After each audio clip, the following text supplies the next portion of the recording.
سلام، من فریبا هستم. بعد از یک غیبت بسیار بسیار طولانی اومدم یه نکته خیلی مهمی رو براتون بگم در مورد اینکه چجوری گربمون رو با ماشین با خودمون ببریم مسافرت. این گربمونه، اینجا مثلا تهرانه، بعد اینو برداریم ببریم چالوس. لابد میگین که خب گربه رو اینجوری میزنیم زیر بغلمون میریم. این سوژه چجوری به ذهنم رسید؟ به خاطر اینکه متاسفانه توی یک دورانی که توی تهران مردم مجبور شدن که خونه هاشون رو ترک کنن، یه سری ویدئوهایی دیدم که واقعا ناراحت کننده بود و خواستم که این ویدیو رو بذارم مردم آموزش ببینن که گربه ها و سگا با هم فرق دارن و بدونن که چجوری برخورد مناسب بکنن. از اون جایی که گربه ها موجودات قلمرو طلبی هستن، وقتی که از اون قلمرویی که بهش عادت دارن و بوشون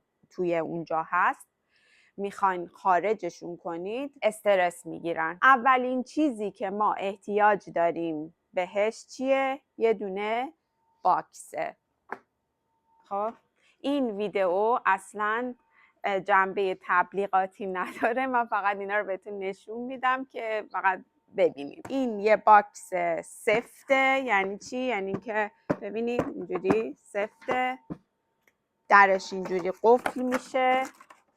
خب و یه نوع باکس دیگه داریم که از این چیزاه، مثلا مثل کیف میمونه و اینا شلطوریه. خب حالا کدوم رو انتخاب کنیم برای گربمون؟ من خودم ترجیح میدم که باکس سفت باشه، به خاطر اینکه گربه ها امنیت بیشتری توی این نوع باکس ها دارن. زیرشون سفته، وقتی میذاریدشون توی ماشین مشکلشون با ماشین اینه که همجوری یه جای کوچیک میذارینشون و داره تکون میخوره. خب و نامطمئنن از اتفاقی که داره براشون میفته. پس وقتی که بذارینشون این تو، حداقل زیرشون سفته، احساس آرامش بیشتری دارن. و اینکه خدایی نکرده اگر اتفاقی بیفته، خب این توی ماشین نمیدونم خدایی نکرده تصادفی چیزی بشه، اینا سفته، خب به هر حال برای اونا هم امنیت بیشتری داره. دومین نکته اینه که باکس اندازه گربتون باید بگیرین. بعضی‌ها رو من دیدم که گربه انقدر اندازه 2 برابر اینه، بعد یه دونه باکس با یه باکس میان انقدر. گربه اینجوری حالت مثلا فشرده طور، درسته میگن گربه ها ماین همه جا میشه، ولی خب دیگه حالا نکنید دیگه. اینجوری نمیتونه تکون بخوره، نمیتونه بچرخه، اصلا یه وضعیتی. بعد با اون حالت باز سوار ماشینم میشن، بعد میان بعد مثلا میبرینشون دکتر یا مثلا نمیدونم میبرینشون موهاشون رو کوتاه کنه. خب دیگه 10 برابر میشه این استرسه. پس باید توجه داشته باشین که اگر گربتون رو میذارین این تو، بتونه حداقل یه دوری بزنه، اون تو بتونه وایست دور بزنه. یه موضوع مهم دیگه اینه که گربه ها متنفرن از اینا، اکثرشون. و شما وقتی که اصلا اینو تکون میدین، این همین هیچ صدایی شاید شما نشنوین، این صداه میشنون و فرار کردن، رفتن اصلا 100 تا سوراخ قایم شدن. کاری که میتونید بکنید اینه که از قبل کلا اینا رو مثلا میتونید باکس و یه جای امن خونه براشون با یه دونه مثلا دوشکی چیزی توش بذارین، چیزی که بوی خودشونو بده، حالا یه اسباب بازی که دوست دارن بذارین اونجا باشه که معمولا مثلا بره اون تو بخوابه، یا یعنی عادت کنه بهش. اینجوری نباشه که تا اینو میبینه ببینه که ای وای الان دارم، چون معمولا گربه ها وقتی از خونه میرن بیرون ما میبریمشون دکتر دیگه، یعنی اون خاطره با این زنده میشه. تا اینو میاریم بالا فکر میکنن الان میخوام برن مثلا یه آزمایش خونی بگیرن یا واکسنی چیزی بزنن.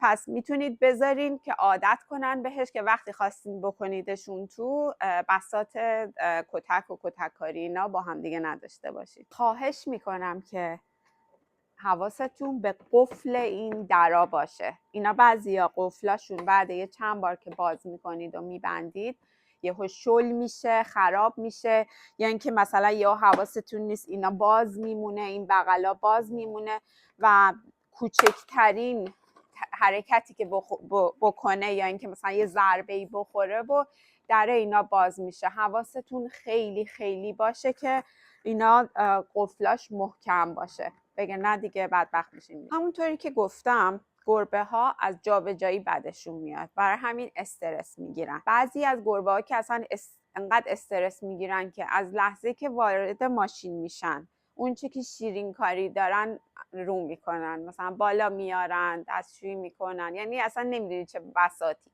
بعضیاشون شروع میکنن آب دهنشون اینجوری ریختن، بعضیاشون شروع میکنن اینجوری کردن. میخواین مسافرتی برین که مثلا بیشتر از 1 ساعت طول میکشه، مثلا میخواین برین شمال 2-3 ساعت تو راه هستین، حتما برید از دامپزشکتون یک داروی آرام بخش بگیرین، بهشون بدین که حداقل یه مقداری استرسشون رو کمتر بکنه. همینجوری بر ندارید حالا واسه خودتون مثلا داروهایی که تو خونه داریم خب خودم مثلا کلونازپام میخورم بذار یه ذرم بین بدم، نه، باید برین حتما پیش دامپزشک، قرصی که مناسب گربتونه و مناسب وزن گربتونه رو بهتون بده. یه باری من میخواستم گربه‌امو از یه شهری ببرم به یه شهر دیگه با هواپیما، یه قرصی رو دکتر به من داد، گفتش که 1 شب قبل، یعنی یا حالا 2 روز قبل از این که بخوای بری، یه بار امتحان کن این قرص رو، ببین که تاثیرش روی گربه ها چجوریه. گربه ها مثل آدما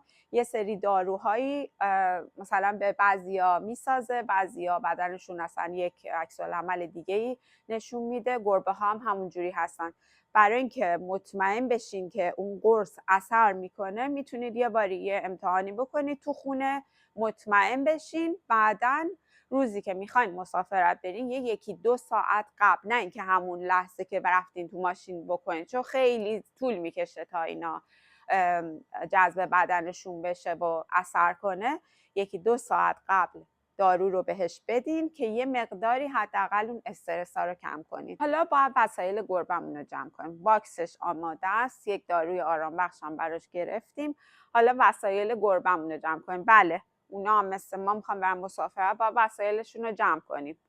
اگر داروی خاصی میخوره حتما یادتون باشه دم دست باشه، نذارین کف چمدون مثلا حالا بگردیم، یا نمیدونم اگر غذای خاصی میخوره غذاشو حتما ببرید، نگین مثلا میریم حالا از اونجا یه چیزی میگیریم. اون موقعی که شما توی مسافرت هستین اصلا زمان مناسبی نیست که غذای گربتون رو یهو عوض کنید. گربه ها به همه چیز خیلی عادت میکنن و اگر اون روتین به هم بخوره مریض میشن یا دچار استرس میشن. پس وقتی که میرین غذایی رو که گربتون بهش عادت داره حتما با خودتون ببرین. حالا اگر چیزای دیگه، حالا مثلا نمیدونم اگر اون ظرف چیزش رو مثلا ظرف غذاش مثلا 2 تا دونه روش عکس نمیدونم پا داره و یا نمیدونم چی، حالا اونو نبردین اون مشکلی پیش نمیاد، چون گربه ها اصولا نگاه نمیکنن چه عکسی توی کاسه‌شونه. ولی خب غذا خیلی مهمه. اگه دارویی مصرف میکنه و خاکی که بهش عادت داره امکان دارین برین اونجا مثلا اون خاک رو نداشته باشن. حالا دیگه وسایل همه رو جمع کردیم و نارنگی و نمیدونم موز و اینا رو هم برای خودمون برداشتیم توی ماشین گذاشتیم و گربه رو میخوایم بذاریم توی ماشین.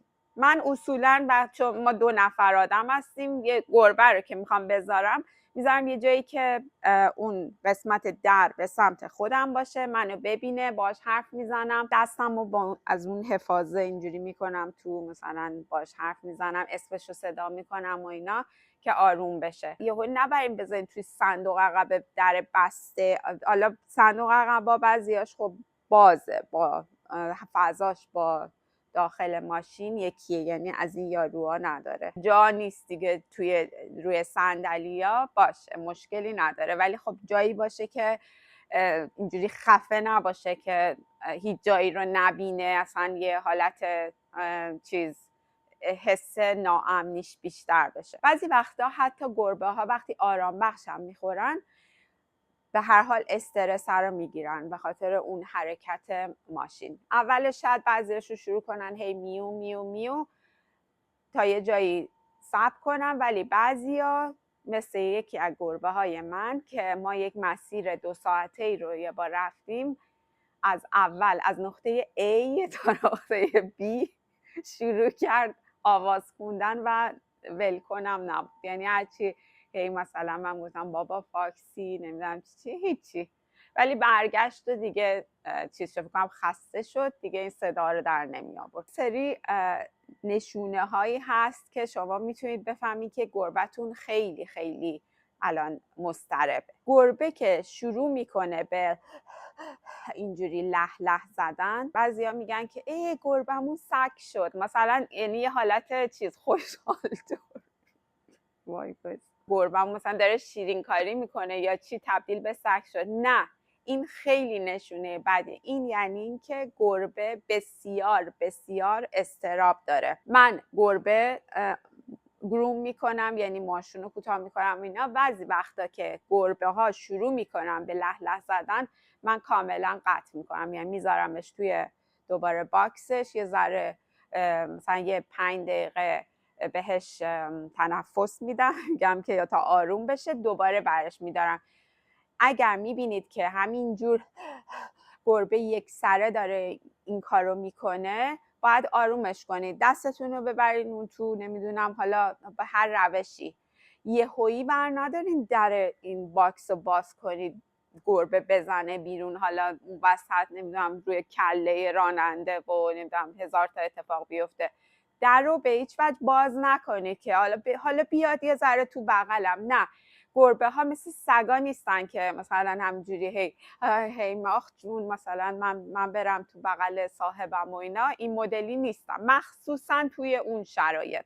حالا شاید توی خونه باشین مثلا بگین وای مثلا گوگولی بیا اینا مثلا بیاد بخواد، ولی اونجا توی ماشین اصلا شرایط عادی نیستش. رسیدیم وسط راه، حالا امامزاده هاشم دام اونجا که همینجوری میزنیم یا بغل، خب بریم یه مثلا دستشویی و اینا. بعد میگین که خب اینم که دستشویی نکرده که بذار اینم ببریم. هیچ به هیچ عنوان این کارو نمی کنید، یعنی بگین خب حالا بذار اینم دستشویی کنه، نکرده. گربه ها اولا خودشونو نگه میدارن، بعدم اگر میخواین حالا کارشو بکنه میتونید توی اون باکسشون براشون پد بندازین که اگر دستشویی کردن اونو میتونید راحت عوض کنید. به خاطر همینم هست که میگم که این باکس های سفت بهتره، به خاطر اینکه اگر دستشویی کردن خیلی راحت تر تمیز کردنش. حالا بگیم نه بذار حالا الان قلاده رو ببندیم مثل سگا همیشه جیش دارن، یعنی از شما 10 کیلومتر هم باشون را برین، توی اون لحظه آخر دوباره یه قطره میاد و دارن که مثلا آخ چون توی درخته ما اینجا جیش نکردیم اینم جیش کنیم. سگا فرق دارن، گربه ها اصلا این کار نمیکنن. مثلا موقع بعد از این همه استرس و بعد یه جایی که اصلا نمیدونم ببریم بیرون جیش کنن، نه خیر، نمیخواد این کار رو انجام بدین. یه ذره میرین جلوتر، گشنتونه، حالا الان بریم یه غذای چیزی بخوریم. گربه رو چیکار کنیم؟ مثلا بذار بعضیا خب مثلا به ذهنشون میرسه بذار اینو باز کنیم حالا که ما نیستیم تو ماشین بچرخه. نه، اصلا این کارو نکنید. بعدن میخوایم بیاین تو، یک لحظه شما این در رو یک کوچولو باز کنید بپره بیرون، میخواین چیکار کنید؟ دیگه نمیتونید بگیرینش. بعد اون وقت تا امامزاده هاشم با بدوین دنبال گربتون که نمیتونید پیداشم بکنید. خلاصه اینو براتون بگم، جونم براتون بگه که گربتون و باکسشو اگه میخواین بذارید تو ماشین بمونه، باید به 2 تا نکته توجه کنید. دمای هوای توی ماشین به محض اینکه شما ماشین رو خاموش میکنید تو زمستون خیلی سریع میاد پایین، برای همین میان گربتون یخ زده. هوا خیلی گرمه که معمولا اینه توی ایران، بعد یهویی دمای ماشین از اون چیزی که بیرونه یه چند برابر بالاتره، 40 درجه 50 درجه، گربه دیگه نمیتونه وقت نفس بکشه. ماشینتونم نکته بعد اینه که ماشینتون یه جایی باشه که حواستون باشه به ماشین، که بدونید کجاست، بیان سر بزنید بهش. اگرم میخواین با خودتون ببرین که خب حالا بعضی از رستوران ها شاید اجازه بدن که چون گربه تو باکسه مثلا باهاتون بیاد، که دیگه اونم یهو نگین که بذار مثلا بیاریمش بیرون یه تیکه کباب بدیم بخوره و اینا. نه، نمیخواد، از این کارا نمیخواد بکنین. همونجا جاش امنه، تو همون باکسه. حالا به گربهمون آب و غذا بدیم تو مسیر یا نه؟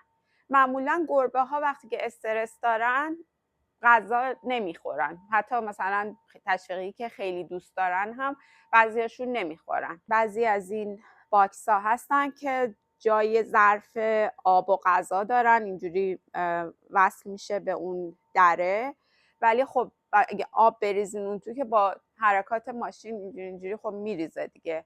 و گربه حالا اون وسط حالا نمیاد غذا بخوره، مگه اینکه دیگه حالا خیلی شیکمو باشه و اینا، حالا شاید نمیدونم اون تریتی که میخواد، اون مثلا از این یارو تو ایران بهش میگن بستنیا، خب مثلا از اونا ببریم چیزایی که دوست داره، حالا اونو شاید بخوره، ولی معمولا گربه ها وقتی استرسیان غذا نمیخورن. حالا به سلامتی رسیدیم به نقطه B. وسایل رو داریم میبریم تو، خب باکس هم ببریم تو.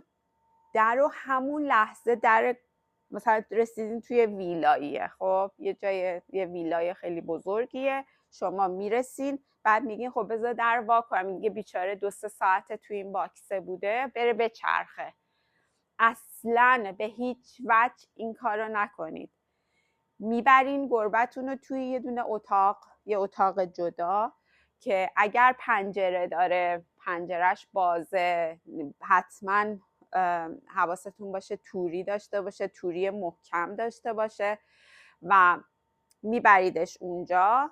همجوری رو در وا نکنید اینجوری حالا اون تو اینجوری تکونش بدین بیا بیرون، نمیخواد. شما ببرین تو اون اتاق بذارین، یه سری از اون چیزایی که مثلا بوی خودتون و بوی اونو میده بذارین بغلش، در رو باز بذارین، آب و غذاشو بذارین و ظرف خاک.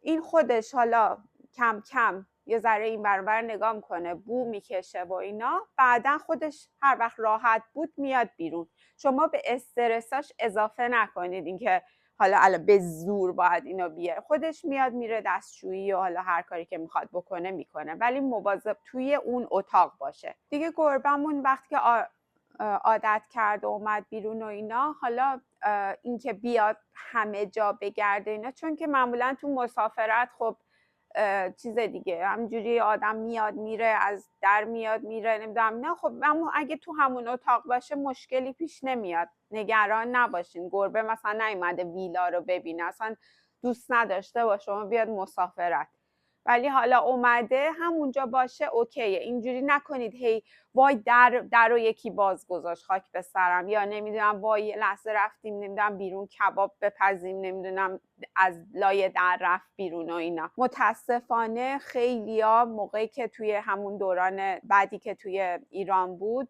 رفته بودن مسافرت و گربه هاشون رو اونجا گم کرده بودن، همش به خاطر اینه که گربه نمیدونه، یعنی اصلا یهویی انقدر اضطراب میگیره و حالت آشفته است و اصلا نمیدونه چی به چیه، فرار میکنه. حالا فرار میکنه نمیره تو طبیعت. من شنیدم هزاران بار اینو شنیدم که میگن که خب دیگه گربه است دیگه رفت تو طبیعت.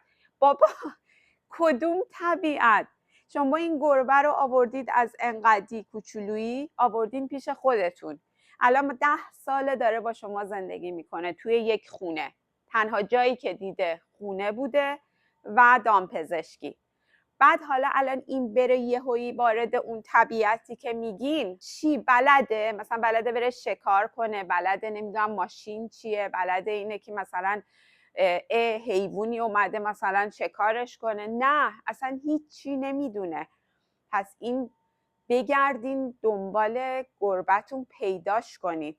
گربه ها وقتی که گم میشن اصلا جای دور نمیرن، یعنی نرین مثلا الان موتل قوین نرین توی گرگانو بگرد، گربه همون جاهاست، یعنی 1-2 خونه اون برتر، 1-2 خونه اون برتر، یا اینکه توی همون جا همون خونه‌ای که هست یه جایی رو پیدا میکنه میره قایم میشه. بعد دیگه نه غذا داره نه آب داره و بلد نیست اصلا باید چی کار کنه. همجوری اونجا مونده و یه جایی قایم شده تا شما پیداش کنید. حالا شاید بگین که بابا رفتیم صدا زدیم، چند بار صدا زدیم نبود. خب این نمیشه. این اصلا مدل پیدا کردن گربه نیست. اعلامیه میتونید درست کنید، عکسشو، تلفنتون رو بذارید، بزنید جای مختلف، ببرین نمیدونم اگه بقالی چیزی هست اونجا بذارین مردم ببینن. و اینکه ساعاتی که خیلی خیلی خلوت میشه بیرون، مثلا صبح زود 4 و 5 صبح، یا اینکه شب مثلا ساعت 1 شب که ماشینا کمتره، صداها کمتره، برین و صداش کنید. چند بار هی صداش کنید. نمیدونم پیش نمیدونم حالا اسمایی که همه اسمایی که مثلا روش گذاشتین تو خونه صداش میکنید، آروم آروم. و جاهای خیلی اصلا فکر میکنید که مثلا نه امکان نداره اینجا رفته باشه، اونجا رو حتما نگاه کنید و پیداش میکنید. یک گربه‌ای که من مال یکی از دوستان من بود گم شده و بعد از 1 ماه پیدا شد و اون گربه زیادم مثلا دور نرفته بود، خونه بغلی بود، منتها هر چقدر گشته بودیم و اینا پیدا نکردیم. و این گربه توی 1 ماه غذا نخورده بود، یعنی یه ذره غذا خورده بود و از انقدر شده بود، مثلا انقدر اندازه این شده بود و کبدش از کار افتاده بود. فکر نکنید که اگر گربه، خب حالا دیگه شمال دیگه همه آرزوشونه مثلا بابا تو این جنگلا باشن، مثلا شاید یه سریایی با شما توی مسافرت باشن که این حرفا رو بهتون بزنن. اصلا گولشون رو نخورید. بگم بابا مثلا ما خودمون از خدامونه اینجا زندگی کنیم تو این طبیعت نمیدونم چی. برای اون گربه ها اون طبیعت نیستش و اون زندگی معمولیشون نیست. زندگیشون با شماست. اون موجود زنده‌ای که شما آوردین و مسئولیتش رو قبول کردین، تنها کسی که داره شما هستین و منتظر شماست که برین پیداش کنین. پس ازتون خواهش میکنم اگر گربه هاتون گم شدن بگردین پیداشون کنید. اینجوری نگین خب دیگه برم دیگه گشتم نبود. خواهش میکنم بگردین پیداشون کنید. تو رو خدا.